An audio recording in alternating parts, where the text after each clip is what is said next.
Hello and welcome to this Monday show where I'm joined by the one and only, the most awesome Eric Mintel. Welcome to the show. Hey, Eric the Vampire Mintel. Oh, how's it going? Good, man. How you doing, Andy? I thought you'd dig good. I'm good. Yeah. I love stuff like that, as you know. Of course. Well, you have to have fun. You have to have fun doing these investigations too, because you know how it is. We've said it before. When you're in those investigations and they're serious, man, and you're on site and you're into some dangerous situations. But when we investigate, but you also have to have a little time to have a little fun. Yeah. You've got to keep it light, and because it can get to that very quickly. Oh yeah. So, yeah. So, right. So we are going to talk about your latest book.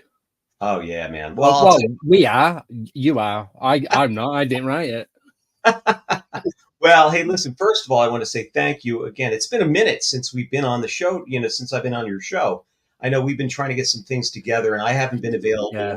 You haven't been. You've been damn so busy. So, both. Of us, it's very good. But I'm glad to be here, and you're one of those guys, man, that I really enjoy talking to because.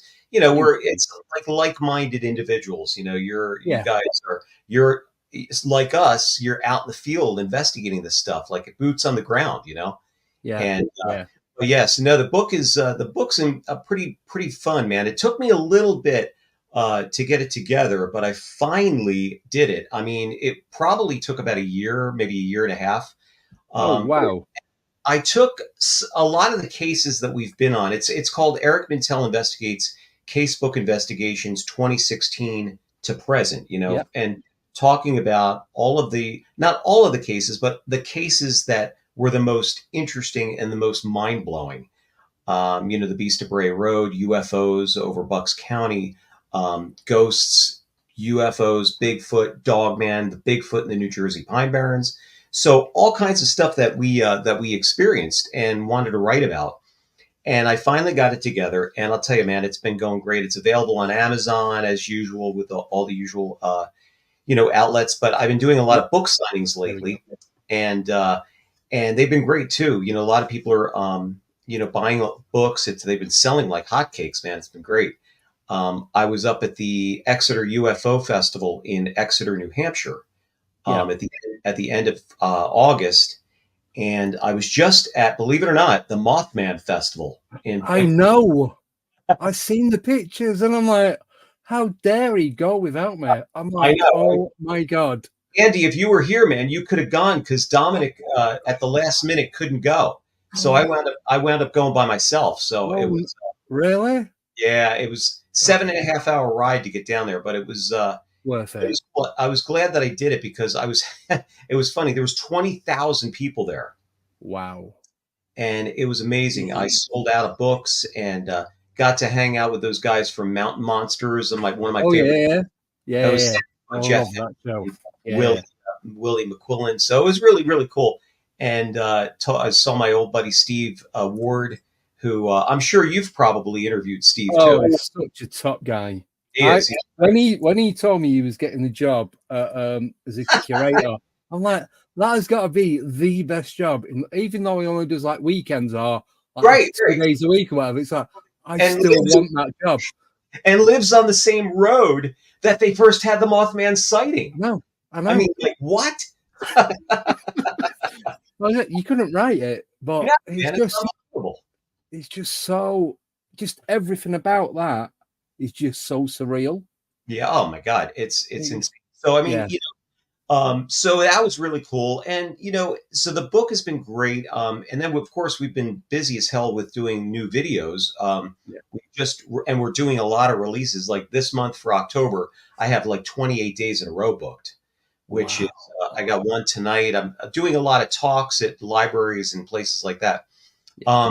But we've also got a lot of premieres that we've done. So last Friday, we just had a great premiere of this haunted vampire museum we've been doing over here in Bucks County in Doylestown called the Vampa Museum.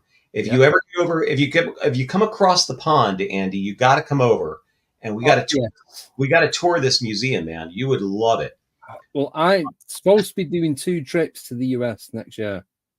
All right, well, look me up, man. They're both on like New England, East Coast. So yeah, excellent. Oh man, that's going to be awesome. And so we did a premiere of this on Friday, which was phenomenally successful. People loved it. I just put out a post of some of the audience reactions and stuff that my good friend Mike Streakel put together for the museum. And then we had another premiere on Saturday night of another video we did about a year and a half ago. And this was another premiere of this. It was called Hallowed Grounds at the Homestead. This investigation of the 1759 farmhouse, which has got a lot of really crazy activity. And then we did like a haunted library at the Jenkintown Library right down the street here from me. So a lot of really, really cool things. Planning another trip out to Elkhorn soon to do another follow-up. So that would be good. And then we've got some other things cooking too for January, February. We've got a symphony, actually a place that I've played a lot in the past, Miller Symphony Hall, which is in Pennsylvania here. It's in Allentown. We're going to be doing a video for them as well, which has got a lot of haunted history. It's got a great history, but also a lot of haunted history. So, so that's going to be exciting. So I can't wait. Yeah. You just mentioned Alcorn, which is obviously the Beast of Bray Road. Yep. Yeah. So what's your thought? I know we're talking about the book, but I just want to get your thoughts on the story behind what happened there. What's your take on it?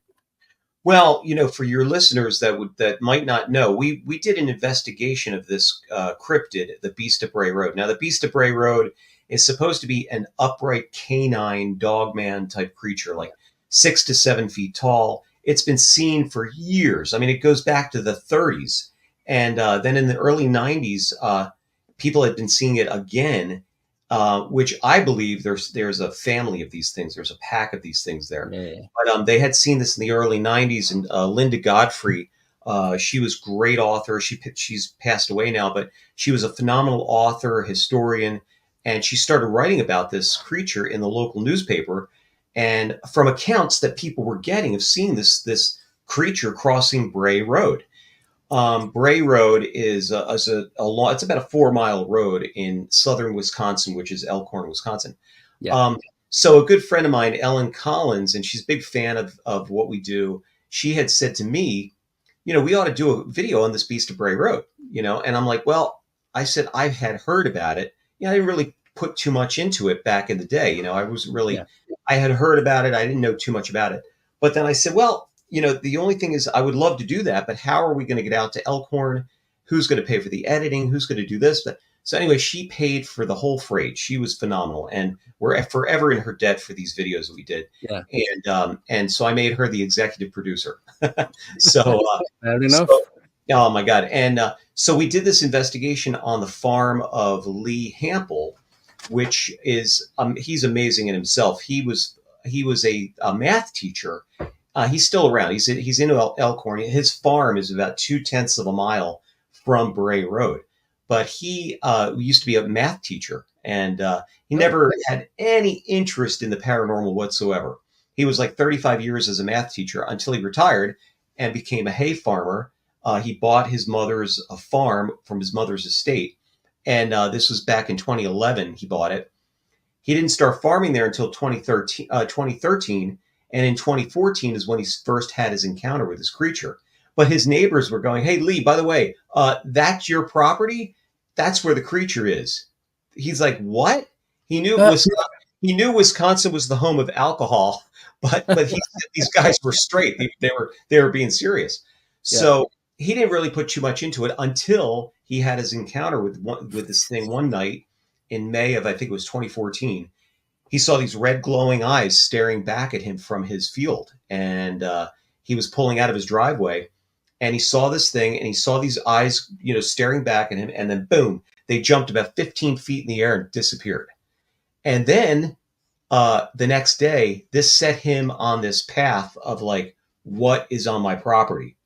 Yeah. And he went over there and looked and saw that there were tracks. They found hair samples. They found all kinds of weird stuff. So Lee started putting out trail cams all over the property and began to get crazy images of orbs, UFO lights in the field, this weird mist that's been showing up, and then taking the deer that he's got in this one bait area. Like it looks like it's over the deer in one picture, and then the mist is gone, and so's the deer in the next picture. So it's just this weird dynamic energy that's going on out there. So we went out in October of 2021, and again, I go out there and I go out there thinking, hey, we're going to get a great documentary. We're going to talk to some great people, hear this great story, never thinking once, man, that we would ever encounter this thing. And the night of October 3rd, I'll never forget it, man. We had like a trifecta of paranormal activity. And I know we've talked about this before, but we had a UFO was the first thing that went over the field. Yeah. Now, if your listeners can understand this, we were on a 35 acre field. It's a hay field, and it's part of Lee's property in the back. And it looks like a big rectangle. So you've got corn on one side to the left of us, corn going in the front of us, and then corn on the right of us. So it looks like a huge rectangle. And all the hay was down. So all the hay had been cut for the year. But we were over in this area called the bait area. We had to take 4-wheelers down there to get to that area because it's about a half a mile to get down there. Yeah. And so we got down there, got off the 4-wheelers, and Dominic right away goes, "What the hell is that?" And he looks up and sees a solid orb of light going over the field.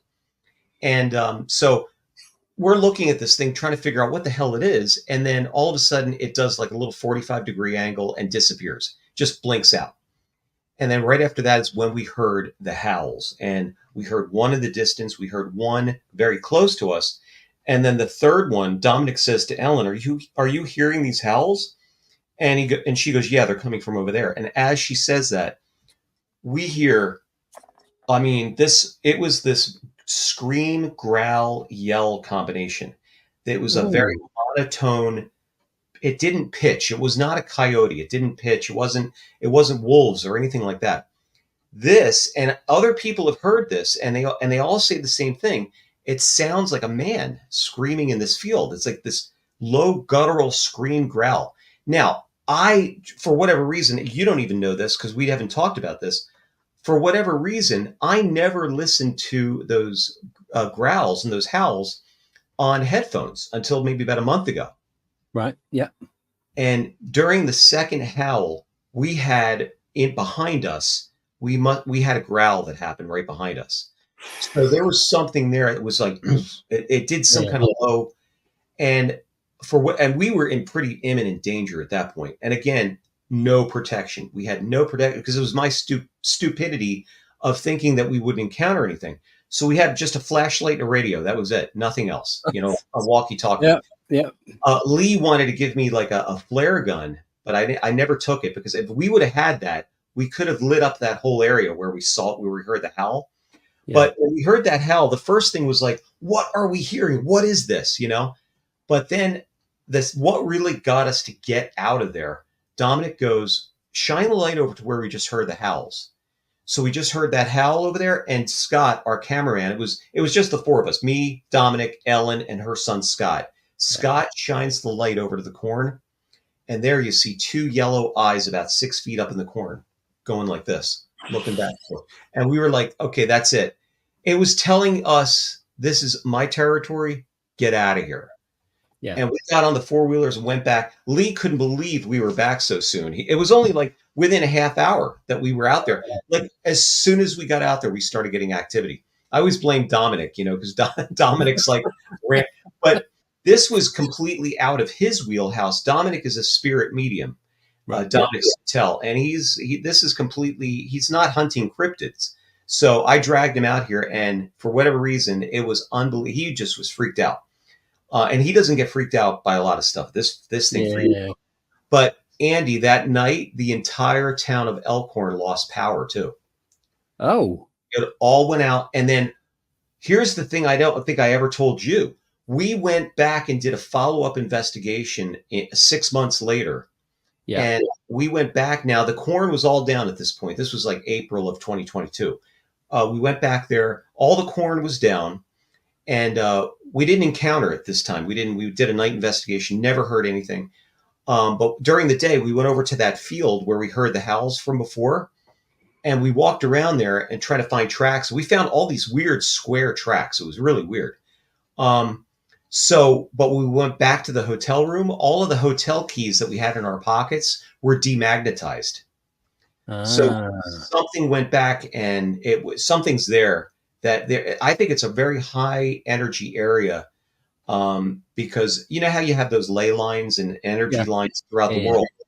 I think Elkhorn has something like that in that area, because there is so much more UFO activity out there. This creature, portal activity. Lee, I mean, he's so open-minded to this stuff. He's got pictures of portals. He's got pictures of like hair samples with, under the microscope, you look at the hair samples, they're translucent. So there's no medulla. He's been trying to get it DNA tested, but everybody wants to charge thousands of dollars to be able to do that. So so he's working on that now. But I'll tell you, man, there's a lot more going on out there than meets the eye. Ooh. So when are you going out there next? Have you got any plans? I have no plans right now, but I would like to work on doing something next year, at least sometime next year. It all depends on, what our schedule's like and if we can get out there and do that. And a week later, and also in the book, I wrote about that in the book, but I also wrote about Pine Barrens Bigfoot, which we actually did an investigation of a week later in Elkhorn. I mean, not in Elkhorn, in the New Jersey Pine Barrens. So this is a week later. We're in the New Jersey Pine Barrens investigating Bigfoot, and had encounters there too.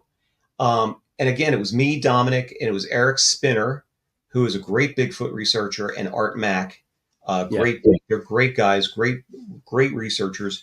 But again, we had activity down there. And I had always seen those shows on Bigfoot, and I saw these guys whooping and hollering, and I'm like, I always had a laugh. I'm like, is that what they really sound like? But you know what? It changed my whole perspective on what's out there, because we heard the same thing. And we were like 5 miles into the Pine Barrens, and no one's around. And Art and Dominic are talking, and all of a sudden we hear a whoop in the back, and Eric's high-powered microphones picked it up. And then Heather, Eric's wife, decides to answer it back. And in the woods, it's answering us back. It was insane. So everybody could see that on my video. It's called Pine Barrens Bigfoot. And then we did another follow-up called On the Watch for Squatch. I don't even think I told you about this. Just last year, we did a follow-up on that investigation, and we even had more activity that time. We basically went down there, same area, and again, Art and Dominic are talking. Now, Art, unfortunately, he's going through some cancer treatment, so he's got to take some medications and stuff. But we're in the circle. They're talking about their, the protocols, what they do for the research. And Art goes, guys, I don't know if it's the medications or what, but my heart is really racing right now. And with that, we hear a branch crack behind us, and we see this branch just moving like really erratically. And for 2 seconds, I saw two yellow eyes just about 7 feet up, boom, and then they disappeared. And we could hear something going back into the swamp area. Now, poor Art, we never even checked on him. He could have face planted there, but he was like, but he was fine. He was fine. But we were just completely jumped up from that, and that was like, wow, what is going on here? And people know the Jersey Devil. Okay, there's the Jersey Devil supposed to be in the Pine Barrens, which is supposed to be like a big winged horse creature, or or as small as a good sized turkey, or as big as a medium sized dog. Yeah. So I always had we always had different inconsistent reports of that, but I always thought that the Jersey Devil may be a misidentification of Bigfoot. Now here's a really weird thing. We brought Dominic down again for this follow-up. We did a follow-up investigation just last year, and we brought Dominic down because Eric thought, well, what are the paranormal aspects of Bigfoot in the Pine Barrens? Could Bigfoot be a ghost? Is that why people are not seeing him? Or they see him and then boom, it's gone? Yeah. Could it be some other kind of entity? Anyway, we brought Dominic down for that. But then Dominic and Art were talking earlier while we were waiting for Eric and all those guys to show up.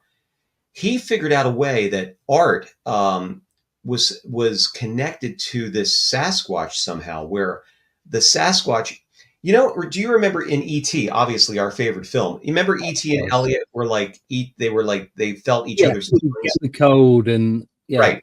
He's watching TV and he's at school, and the frogs, and and he's feeling his feelings, right? So that's what Dominic figured this thing out with Art, that Sasquatch somehow is seeing through Art's eyes. It's able to look through Art's eyes, right, at what's going on.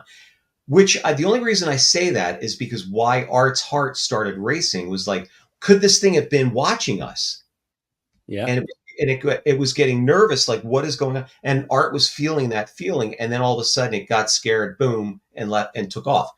That was one theory, but I mean, it was just amazing, man, some of the activity. And being boots on the ground investigating this stuff is a whole different dynamic than some of these people being on their computer researching it that way.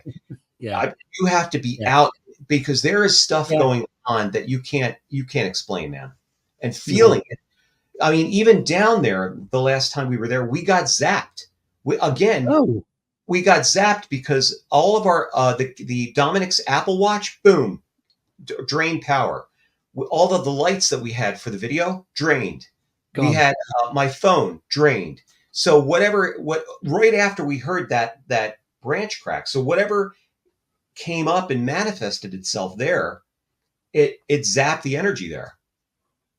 So it was pretty wild, man. And look, and Andy, I say this before and I've said it again, I go into a lot of these investigations a little on the skeptical side, because I always want to say, well, look, especially the ghost situation, like what's really going on there? Is in a house that's haunted? Is it, or a restaurant or anything? Is it like, are the pipes in the basement heating up? Is that what's making those noises? An animal on the roof? Could there be somebody outside talking? That's why they're hearing the disembodied voices. But, having said that, and then having captured what we've captured on camera, man, I'm a really firm believer that there is a real thin veil at the end of the day. That, there's definitely. Yeah, well, I was there's a few of us who was in Rendlesham Forest in Suffolk. And I don't want to give too much away because we're doing a show on it in like a week on Wednesday. Okay. And so people in the chat, keep your mouth shut, use it, we're there, don't say anything. But all I'm going to say is we was at the replica of the UFO. Oh, wow. Absolutely throwing it down. From the moment we walked into the forest till literally we was coming back out the other end, I thought, well, we're soaked now, we might as well carry on. So we took dowsing rods, and I've never used dowsing rods. Sure, I have used them, but not in somewhere as rich as what Rendlesham is. Anyway, so I'm stood about 3 foot away from the replica with my the dowsing rods, and I've got the copper ones that sit in the sleeve. So you have to properly spin it to make them move. It's like you cannot, you know how they work. You can't grab them and twist them. And I was asking questions, and they were going, wow. And, and they guided us from one place to another place, and it's like, we've got it all on film. So there's 2-3 people filming it as I'm doing this. I'm not going to say exactly what I was doing, but there was every 100% all the way through. So I'm like 5-10 minutes maybe, and it's like this. I'm like, how is this even? How is it possible? But it did it. It did it. Yeah. I mean, it's amazing, man. We did an investigation of a library out here in Pennsylvania, in Western Pennsylvania, and the guy that was with us, Charlie Adams, he's an author. He brought dowsing rods with him, and we discovered there was a cave system under the library. Oh, so now we're like, what the hell? We got to go back and check that out. It's not accessible from outside, but we've got to go and look, because all of the boulders and stuff are there. You're not able to get inside. But he knew that it wasn't, obviously there's pipes for like the sewer lines and stuff like that. He wasn't detecting that. He was away from all of that stuff. But there was stories of this cave system where a miner, a spelunker, so to speak, went down there and basically never came out. Oh. And this library's been getting all kinds of weird activity, books falling off the shelf, all this like really, really high energy there. So that's one thing that we're definitely going to go back to and do a follow up on. But the dowsing rods, I totally believe all that stuff. And again, just we don't use a lot of the quote unquote gimmicks. When we're doing investigations, we're not. And no offense to anybody else. I'm just saying that we don't use that on our own. We're not using the REM pods. We're not using spirit boxes or anything like that. No. And the only reason I say that is because a spirit box is going to give you a false reading. It'll pick up a CB radio or something in the air. Yeah. It's not, or REM pods, you put down a REM pod, it's going to detect your camera equipment, So that's why we don't use it. But we use Dominic or Julie Krause, our psychic medium. Those guys have been phenomenal. And a magnetometer and maybe an EVP. That's about it. And EVP really hasn't really worked for us that well. Maybe once or twice, but the magnetometer has been really, really great. But the magnetometer into that. Yeah, the magnetometer is really great because it's like it'll show you, look, when a light is on, you could put that right up to the light and see how much energy is coming off of there. But when you turn everything off, it goes to zero. So that's similar to what I've got. I've got a digital tri-field meter. Yeah. So when you put it up to an electronic device, it'll go red, bleep away, and the numbers go up and up and up. As soon as you move it away or switch it off. If I put it on this computer now, it'd be like boom, like an atom bomb. But switch it all off, absolutely nothing. It's amazing, man. And you just spoke about Rendlesham Forest. On March 8th of 2025, we are having the second annual Bucks County Paracon, and we've got Charles Halt is going to be coming to speak. Oh. And he's the guy that did that real time, on his report, kind of giving a play-by-play of what was going on that night in 1980. So for him doing that was amazing because, man, you've got a real-time event, an account of what has gone on. And he hasn't wavered from that story in over what is it now? 40 plus years, right? 18. Yeah, 40 years. 44 years. Yeah. And same thing with Travis Walton. Travis Walton has not wavered from his story. That's in 49 years, since that was set in 1975. So it's amazing, man. Like all of this stuff. And so we've also got Dave Schrader is going to be speaking. People probably know him from the Holzer Files, and Paranormal 60. And we've got Tom Carey, who's also a great author, researcher from the Roswell crash. Right. He's doing a talk on Roswell deathbed confessions and all of the people that he interviewed that they actually handled the wreckage from that 1947 crash. So really, really cool stuff. And then myself and Dominic are going to be there as well. I know, and all your listeners here, I wish that they could come over and check this out. what I would like to do is, anybody out there, if they want to bring Eric Mintel Investigates over to the UK, let us know. Anybody, Yeah. any wealthy philanthropists over there, like, let us know. We got a great show. We have got a great talk that we do. You guys would love it, man. And Andy, we Yeah. get a chance to hang out too, man. Oh, definitely. If I wake up tomorrow and I've got loads of zeros, like after the decimal point in my bank account, I'll be on the phone to you straight away. It's like, right, come over. Yeah. And then I'll bring all the camera equipment. We're doing an episode, man. Yeah. You've got to get Dom to dress up as Sasquatch. Yeah. He doesn't need to. He's already hairy enough. Undress as Sasquatch. We were saying that we did this investigation. Actually, he was doing an investigation up in Lake Placid, New York, of a Sasquatch up there. And I said, yeah, but people were seeing a naked hairy man. He's like, oh, that was me. Wow, that's funny. Again, you gotta have fun. You've got exactly. You've got to. But I'll just say quickly while you're on. So with the Rendlesham, well, there was 3 different landing sites at Rendlesham. Yep. So where what we call the giant lemon squeezer, because that's what it looks like, where that isn't the actual landing spot. So I was speaking to Mike Millward. I don't know if he's in the chat, and I met him a couple of times now. Okay. And he lives around that area, and he pointed over to where he believes the first landing site was. So as I'm doing the dowsing rods, one of my questions was, can you tell me where the first official landing site was? And they both just went, and it's like I could feel like someone had like pulled them and they just stopped there. They didn't like swing about, they just went, wow, like they did a wall. Wow. And Mike went, that's where I told you. Wow. And I walked over. So I'm walking over using the dowsing rods. And I said, right, let me know when I'm on the exact spot. And they just went, I walked about 15, 20 foot and they just went, wow. And it's weird because as I got to that point, it's like a bit of an energy shift, but I felt that before. I've only been there like 3-4 times. How did you feel physically though? It wasn't, there's nothing negative or positive. It wasn't anything like that. You just felt,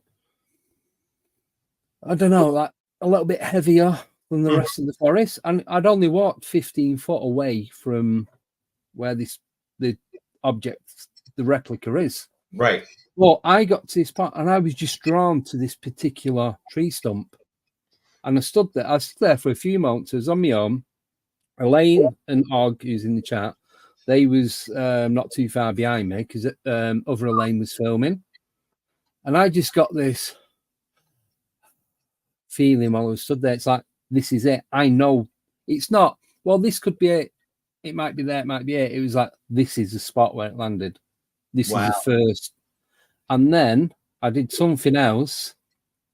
I don't want to give it away. And it just, wow. It was, you know what? And these witnesses to prove it. That's phenomenal, man. Did you get any soil samples? No, because of how bad the rain was. I didn't even think of doing it. Yeah. Sometimes I didn't think of this either until Bill Burns, from UFO Hunters. Bill and I did some videos together, and we were doing a video in New Jersey, in Monmouth, New Jersey, about these UFO landings and sightings from 1958, 1970, and 2002. 58, somebody saw this sphere going across this road. And then in 1970, police officers saw it land in the swamp area, and there was marks in the field. This like tripod came down, almost just like the Lonnie Zamora case, where the tripod and also that case in Rendlesham where they had that tripod they found of indentations, those 3 marks in the ground. And then in 2002, there was a crop circle that happened in that same field, in the same park. So we went over there. It was one of the hottest days, man. It was like in 2019. And we went over and got some soil samples to see if there was any magnetite and but we never got any results from that. But it's something sometimes you get in on that site and you're like, so excited about stuff, Yeah. and you don't think about like those, like the little nuances behind that. The other Yeah. thing too, you have to handle these things too with gloves and whatnot, so it doesn't get Yeah. contaminated. Well, the first time I said about the feeling that I got there, and the reason I didn't say anything to anyone at the time, I didn't want to contaminate. I didn't want to contaminate what was going on, because I want to go back and do a proper study of that location, just to find out if 100% it is that. I believe it is. I've no reason to doubt, because of what I was doing previous and after using the dowsing rods. Everything was 100% bang on. Oh yeah, There's no yeah, exactly. there's nothing like that. It was like bang, bang, bang, bang, bang, done. And I'm like, what the is going on? How is this working? Crazy. I just couldn't get my head around it. So I thought, right, I'm going to do. Some people had walked off, so we all like, because there's 7 of us in total, so we just kind of split into little groups, and we've gone up one way, and then I walked to this area, and it's like, Joe, when you stand there, and it's like, there's something about this, but I don't know what it is. So And do you have that? Wow. Now, do you have those feelings when you go into, say, a haunted location? Do you have those feelings like, oh, you're sensitive then? Yes. Yeah. Okay. I can, like empath. Okay. So that makes so I could go into, say we're out on a social night out and drinking, we go into a pub, it's like, don't want to be here. Something about it, don't want to be here. And I go out, I'll go to another pub, atmosphere. And it could be the same people, all the same people from one pub going to the next pub, and it's completely different atmosphere. It's nothing to do with the people. It's to do with the energy of the place. Yep. Yeah. Even going to a mate's house or something, I could walk in, and if I'll just turn around, walk straight back out. Other times, sit down, make myself at home. Well, let me tell you this story. Speaking of that, now we just did an investigation. Your listeners are probably like this as well, because the vampire lore, right? Vampires. Yes. So everybody thinks Dracula. Dracula was a character, right? Dracula was a character in the movies, but in Bram Stoker's Dracula, but the vampire lore goes way back. I mean, back to the 1600s. But we're doing an investigation now of a haunted vampire museum, and he has over 700 vampire killing sets from the 17 and 1800s, right? Yeah. So basically, I say to myself, why so many? What was going on back then? Why were there so many? And again, it's kind of like, I always like to say, hey, you know what? There is a little bit of truth to the folklore, because something was going on back then. So anyway, we're in this museum, and I mean, the items are beautiful. It's called the Vampa Museum in Doylestown, Pennsylvania. But I need to go. Oh, you definitely got to come. But we did this investigation. We just actually released this premiere last weekend. It's called Paranormal Pickers, and it's on my YouTube channel right now. But we went into this barn on the property, and Dominic and Julie were with us, and they were immediately being pulled to the back of this barn and the upper part of the barn. We went in there, and we're back there, and Julie and all of us, all of a sudden, we heard a growl, like something that sounded like that. And Dominic then goes, wait a minute, that's what I heard over in the museum when you were interviewing Julie prior to this next section. That's what I heard in the museum. Ed and I were over there. Ed Crimmy is the owner. Ed and I were over there, and I heard that same exact sound. I heard it more than once. I'm like, let's go back over and do a little B-roll and get your testimony as far as what you heard. So about a week later, we left that night because those guys were freaked out from that whole thing. So we went back about a week later, and we stood in front of the this is another thing. He's got a doll room there, and this is where the sound is coming from. No, it's got a 5.5 foot Burmese doll. It's an Asian inspired doll. Yeah, a beautiful face, Asian inspired face, but it has real hair. And the family gave it to this gave it to the museum because they were having all kinds of weird stuff happen at the house. They gave that back. They gave it to the museum. There's also another Annabelle doll that's also there, Right. which is very well, not from the movies, but this is another, not from the movie. It's another doll, but he's got marionettes in there, all kinds of weird stuff.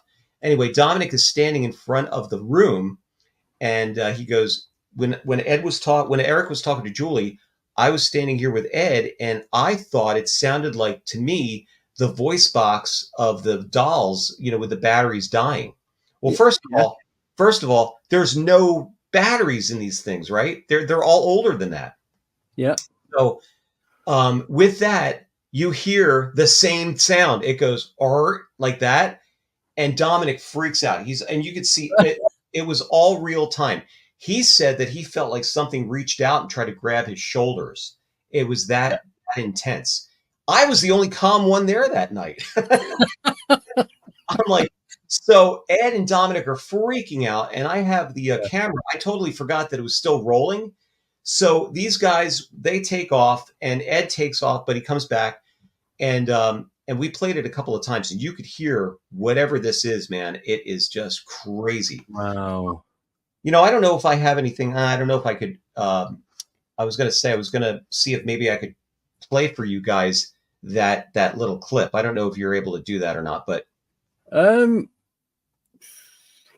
if you know what, people could go on on my Facebook or on the YouTube channel. It's Eric Mintel Investigates on YouTube, and check out Paranormal Pickers Part 1 and Part 2. It's on Part 2 that we had this activity, but I encourage you to watch the whole video because hopefully Joe, moderator, if she can get it, then I can share it and I'll add it to the show notes as well.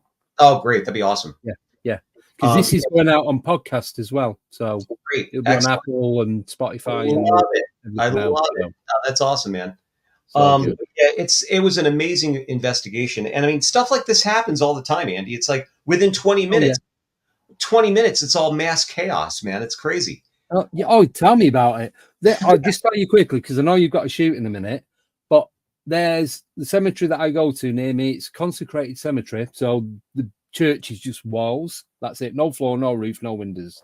And the guy, Tim, who did my tattoo, he only lives like the other side of town, literally 15 minutes drive away.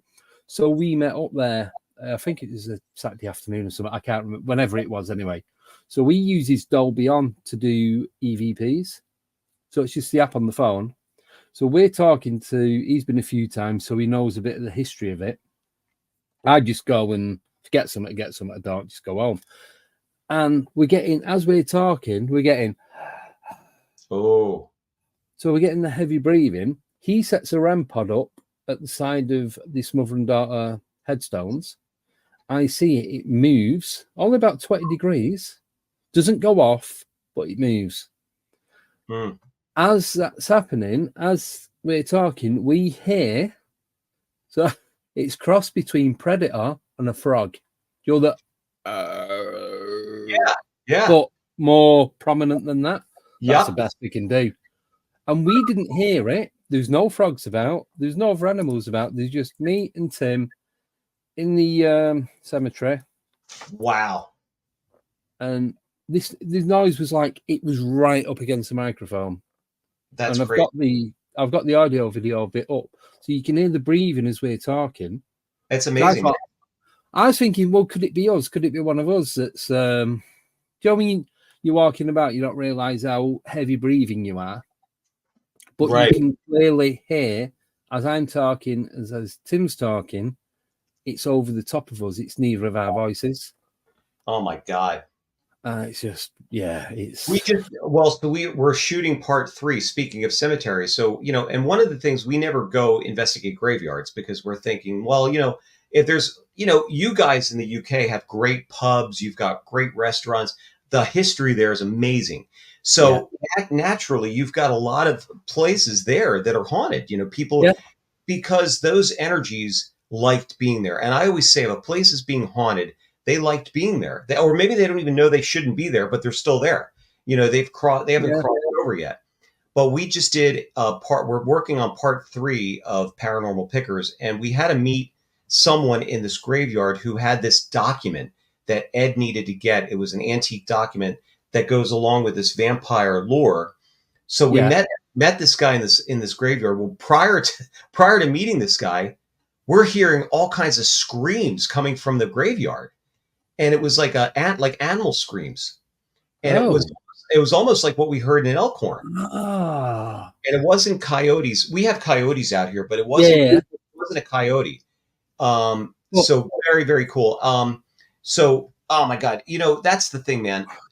And that's why I love all of what we do as far as, paranormal. With you saying that, sorry, you just reminded me, it's very first investigation I did at a place called Kingsford Cemetery, just up the road from me. There's me and a guy called Matt. There's only us two. We'd gone and we're filming, and this is where Bench Guy and all that came from. But we'd finished recording, and we thought, right, we'll walk back round. We'll go around the chapel. As we're walking towards the chapel, we heard it was female vocals, but it was like something was mid-change, part human, part animal. I've never heard that noise before. Never in a zoo, never on TV. I couldn't even replicate it, not even close. We just looked at each other, we spun on our heels, and we like, quick march out of there. We was not hanging about. I mean, it's like, this is what it's all about to me, as far as like doing all of this research and getting that footage and getting that activity, is great. The other thing that I love too, and this is not to sound egotistical or anything like that, trust me. My daughter and I were walking around Spirit Halloween the other day, right? Do you guys have those over there? It's a Spirit Halloween. It's a Halloween like shop with costumes. Yeah, and all. Yeah. We don't have them, but I know what you mean. It's just, that's all they sell, nothing else, just that. All that. So we're walking around there, and I'm going to check out because I bought a little alien thing. And the girl goes, "My coworker absolutely loves your show." I'm like, "Really?" I said, where is she? And she was afraid to come out and say anything, but we had her come out, and she goes, "She loves you." And so we got to talking, and we got a selfie together. So it makes me very happy because, you know what, like, we're all doing this a lot of work to do these things, and to be able to connect with people on that level is really, really cool. I love it. I did a book signing a couple of weeks ago at the Vampa Museum, and this, like, I think it was a 12-year-old girl. She must have been 12. She was so excited to get that book. She's jumping up and down. She was so excited. And I'm like, it just really warmed my heart because it's like, man, have somebody that enthusiastic about it. And it's cool because if anybody knows me, our show is very, very family friendly. We don't really go into the evil stuff. The Vampa Museum is probably one of the first ones we've ever done that way. But I don't, and anybody else knows me, I don't exacerbate or encourage the evilness of, like, the paranormal, because like a lot of TV shows want to do that, but we don't do that. But I'm just more fascinated by the research and what we're actually capturing on video and what people are seeing. And I love the fact that people are not afraid to come up and tell their story on camera, and I think we're all in a great environment now that we can all talk about this stuff. 100%. And I just I feel like, we're having that conversation where, even the government's saying, "Hey folks, the UFOs you're seeing, they're real. We just don't know what they are." And at least it's breaking down that barrier and having the conversation. We still have to have a little bit of, like, we have to discern the truth from the BS, but it's like, at least we're having that conversation. So, it's great. I really, really, and I thank everybody for following us on Facebook and on YouTube and Facebook.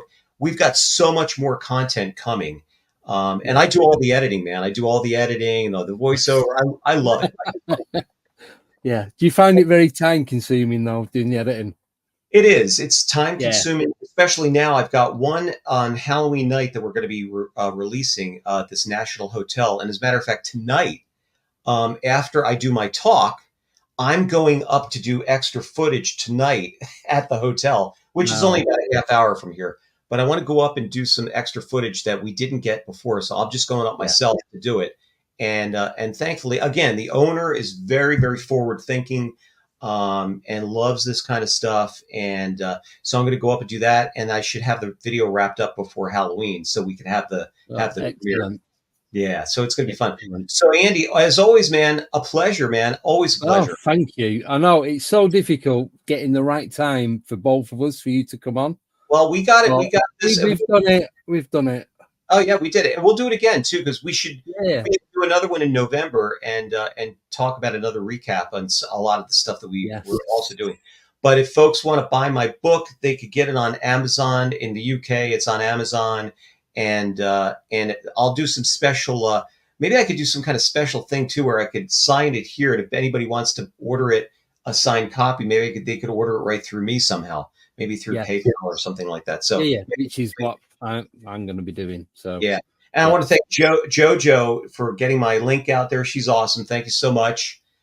As always. Oh, thank you so much for coming on. Oh man, Andy, my pleasure, man. My pleasure. I hope everybody had a good time, and let's do it again, man. We got a lot more to talk about. I think I'm going to end up doing 7 days a week at this rate. Oh yeah, one more thing. I don't know if you could see this or not. This is in front of you. There we go. Jason Gleaves in the UK, amazing guy. He made this. This is the Communion Alien, and it's also signed by Whitley Strieber. So I got this. That is amazing. Phenomenal, man.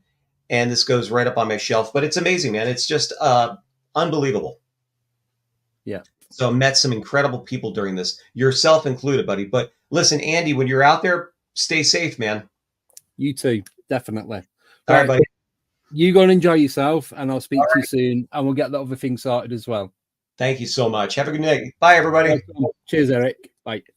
Cheers. Thank you.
Goodbye.